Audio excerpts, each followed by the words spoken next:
Hey everyone, what's going on? Today I'm going to talk about a subject of government and religion.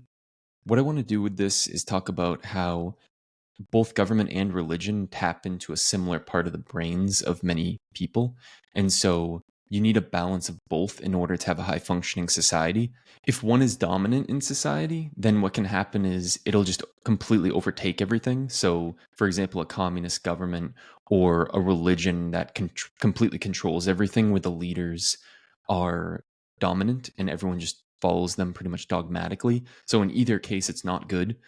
A complete absence of both can certainly lead to anarchy, where people are just doing whatever they want with zero consequences. So we do need some structure, especially in large societies where you get away from a family unit. Typically, small tribes or family units will sort of self-govern because they're all genetically related to each other and have very close societal ties, and they have a lot of incentive to treat each other well, obviously not kill each other, because they're each of them are essential for your own survival. So I'm not going to kill someone in my own small tribe if it means that my chance of survival goes down and my children's chances of survival go down and things like that. But as you get into the hundreds, especially thousands or obviously billions of people on planet Earth, you typically do need some structure. You just can't have that become so powerful that it could eventually destroy a society. An example of the absence of religion allowing the government to overtake a society would be a communist government. And one of the first things when they take over is they destroy religion, they destroy anything to do with ancestry or any sort of connection to a past culture or things like that. So they become the only people that have power and rule and say. And if someone is looking for some sort of structure and leadership in their life, they have to look towards the government leaders. And so they become sort of like a god to people. Not everyone, but even if it's say 20 or 30% of people, that can be influential. And if there's some people are sort of in the middle, it wouldn't be that hard to get a majority of people. And once you can do that, then you can start just gaining more and more power to the point where anyone who goes against you, you can just basically kill at that point. On the other hand, if there's no organized government, then religion will oftentimes rule society. And similar things can happen to where if the government gets too much power, like in the communist government, um, oftentimes religious leaders will say they can communicate with God or they are some sort of demigod or something like that, and they'll overtake the society just like with the government. The major issue with both government and religion is there's a small percent of people who want an enormous amount of power, and those people will find ways to gain that power and then abuse it. Eventually, people who want both a lot of power and have bad intentions will take over, and that destroys everything. So that's why most civilizations don't last more than a few hundred years or maybe even a few decades or less than that potentially. But even if you assume that people do actually have good intentions and are trying to do the best for society, you can look to something like Thomas Sowell's book called Vision of the Anointed. And that book talks about how some people think they're a lot smarter than the rest of us, and that they're smart enough to be able to kind of design a society and tell people how to live their life.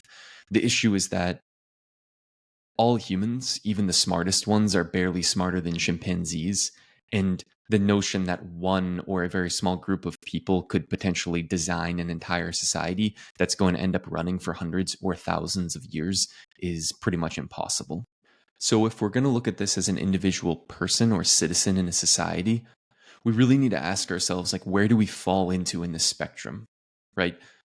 On one end, you have people who deeply believe in some sort of societal structure or control, and they might be for big governments or big religions that have a lot of influence over society. And then on the other end, you have people who want very minimal control. They want autonomy for themselves. They probably believe that people are rational and can make their own decisions.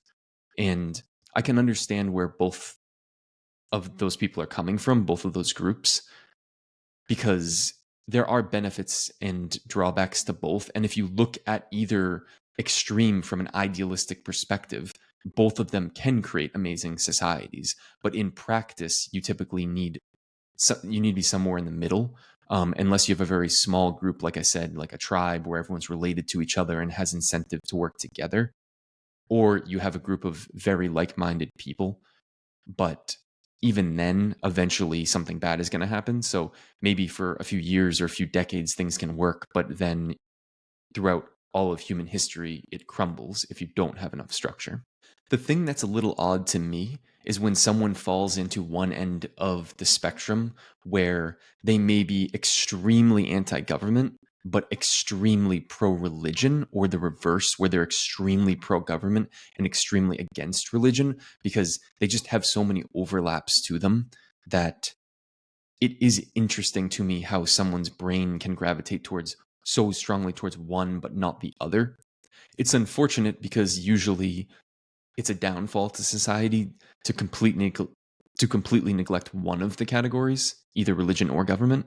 And I think we should all take it upon ourselves to be more self-aware of where we fall into the spectrum, and if we do have contradictory beliefs in that sense, like we're pushing for this big structure in society but we're trying to really suppress one of the two, government or religion, then you're basically setting a society up for a disaster, like a potential complete destruction of everything.